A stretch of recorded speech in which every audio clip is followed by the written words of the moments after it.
What's up, you guys? Thank you for clicking on this video. So, as you can tell by the title, bit of a topic vid today. I've had this on my mind the past couple weeks since we've seen the new Legacy Tidal Wave figure coming out later this year.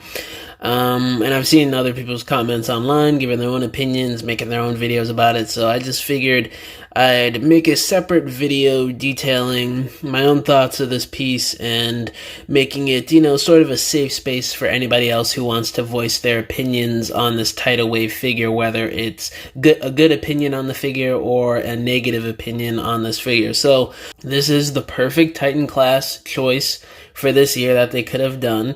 We're getting all these Armada updates the past year and a half. Me personally, I think there could be more Armada updates to sort of give us more of a cohesive, modern Chug cast.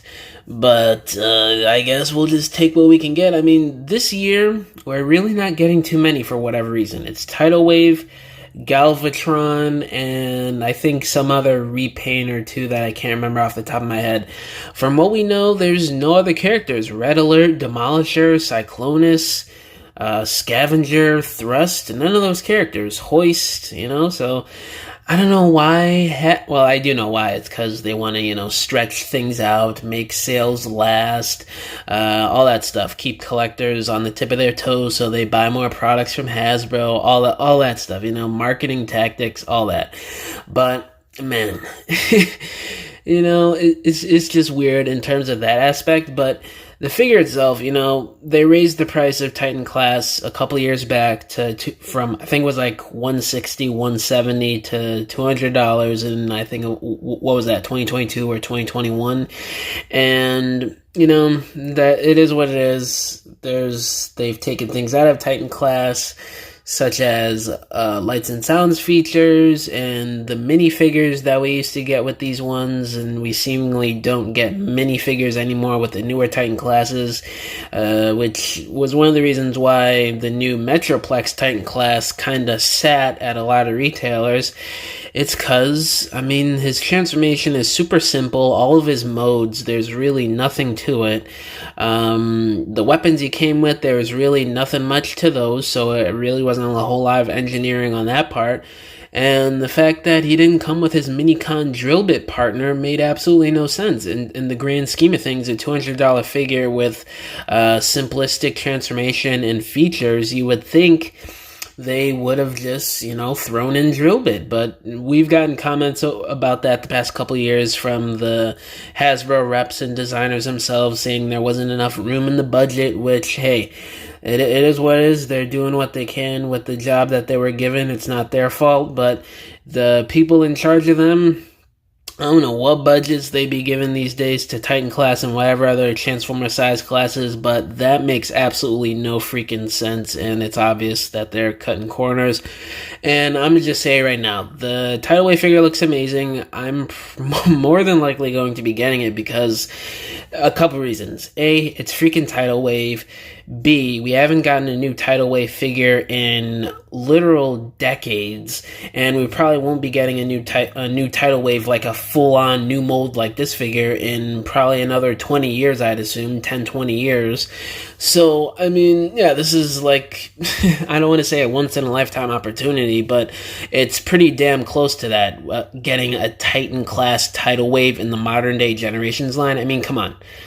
So I'm more than likely going to be getting this figure. It's just Tidal Wave. How can you not get this? But in the practical side of things and what's actually gone into this figure to warrant $200, I don't want to seem like a negative Nancy or one of these collectors online that just hates Hasbro just to hate them. No, I think Hasbro's done great stuff, great work over the past freaking 40, 50 years now at this point.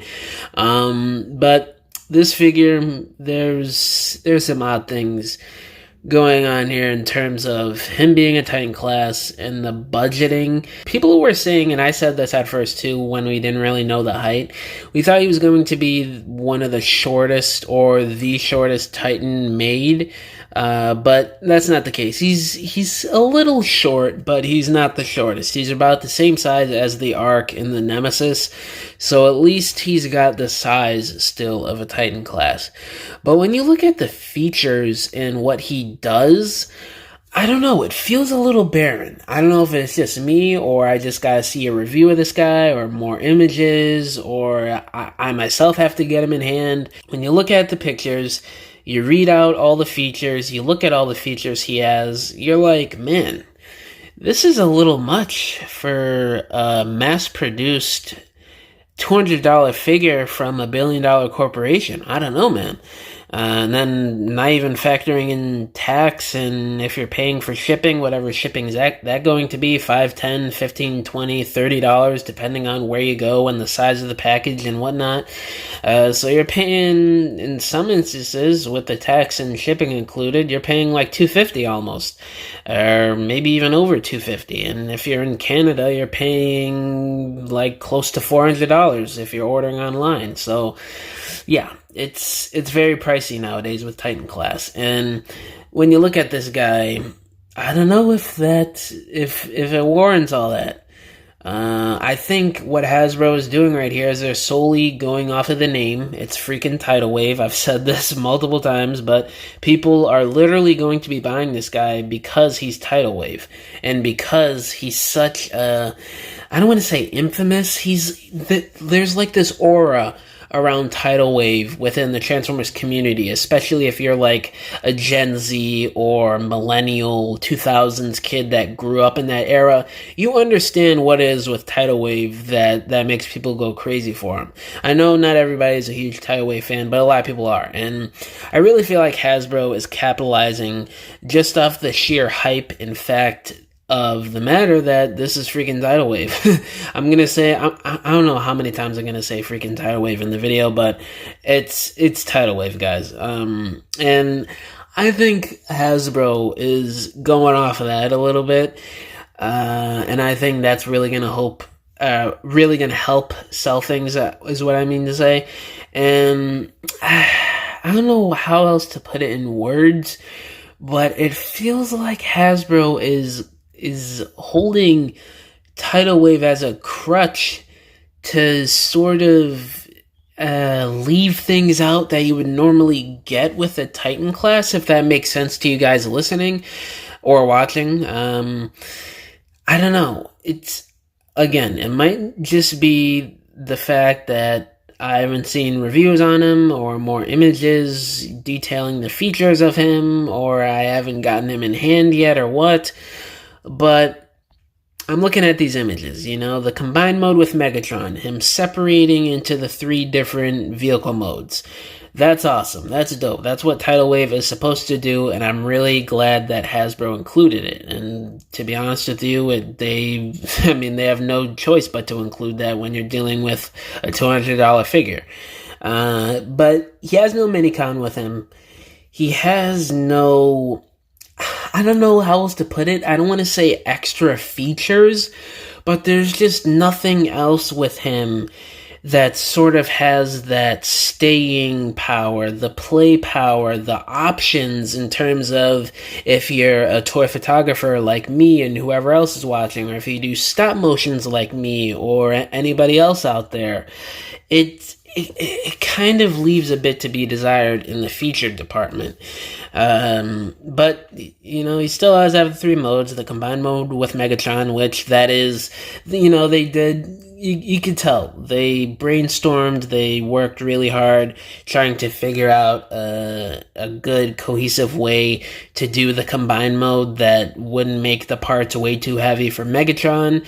I don't know why a leader class figure can't have some really sturdy and strong ratchet joints these days at a $60 price point, but hey, those are the times we're living in. But they really did that in a clever way, having separate pieces that also combine into mini versions of the vehicle modes of Tidal Wave. That is pretty cool. But I don't know, I'm kind of going around in circles here. I don't want to make this video too much longer. But the fact of the matter is, what I'm thinking, or what I've been thinking, and I know I'm not the only one thinking this, is Hasbro, it feels like they're doing a little less with Titan Class nowadays, and you could see it with Tidal Wave. You could kind of see it with the Nemesis, but I don't know. There was something about the Nemesis that was pretty decent in my eyes, even though I don't want to get that figure. You could see it with Metroplex. Definitely you can see it with the Arc. So I don't know. In terms of that aspect, it's where I'm a little skeptical on this figure and the future of Titan Class and the quality of Titan Class. But just off of the sheer fact of how amazing this figure is in its own right, not looking at it as a Titan Class and not looking at it as an over $200 figure here in the US, this figure is perfect. It's the perfect tidal wave. I really don't see Hasbro doing anything else with this figure in terms of the mainline budget and what we know as with the Generations line nowadays, unless if they, obviously bring in his mini-con or some deco changes or what have you, small things like that. But yeah, that's pretty much, that's pretty much it for this video. I don't know, it's just, things, he feels not, I don't know how to put it in words, but it feels like there's something missing when you're dealing with a Titan Class figure nowadays. And I'm just speaking in general, not really with Tidal Wave exactly, but just the last few Titans we've gotten over the past couple years. But hey, that's just me. I'm still more than likely going to be getting this Tidal Wave. I'm just speaking my mind on things that I see and what I think might be going on here with Hasbro and Titan Class. But that's just me. You guys might not see anything wrong with it, and that's totally fine. But yeah, let me know down in the comments below what do y'all think about this Tidal Wave figure. Do you think Titan Class in general as a whole nowadays is worth the quite frankly inflated $200 price point since what happened in 2020? All my social medias are linked down below: Instagram, TikTok, Twitter, Facebook, all that good stuff. My email is also down below if y'all want to hit me up about business inquiries, if you want to message me about whatever, or if you want to commission a diorama from me, because I make dioramas for people for their stop motion photography or just regular display shelves in your home. You can either hit me up on any of my social medias or just email me and we can work out a deal. But yeah, guys, thank you for watching this video. I'll catch y'all in the next one. Bye!